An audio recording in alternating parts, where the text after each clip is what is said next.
എന്തായാലും ഒരടിക്ക് beef beef കറിയോ Beto beef വരട്ടി കടായി മുട്ട റോസ്റ്റ് നെയ്ച്ച് എല്ലാം സെറ്റായ റെഡിയാണ് അല്ലേ? കടായി എനിക്ക് ബീഫ്.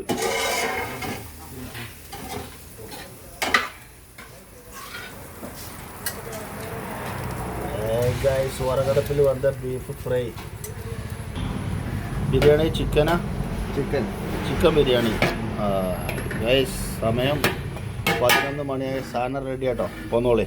അടുത്തത് നല്ല ഗീ റൈസ് നെയ്ച്ചോറ് റെഡിയാണ്. Chicken kadai parotta combo. മുട്ട റോസ്റ്റ് റെഡിയാണ്. ബീഫിൻ്റെ അടിച്ച പൊളിച്ച കറി പൊറോട്ടയ്ക്ക് വരുമ്പോഴേക്കും. അപ്പോൾ എന്നാൽ ഞാനിരുന്ന് കഴിച്ച് നോക്കിയിട്ട് പറയാം. കണ്ടങ്ങൾ ബീഫ് ഫ്രൈ പൊറോട്ട ആയിക്ക് നല്ല അടിപൊളി ചായ ഉണ്ടോ?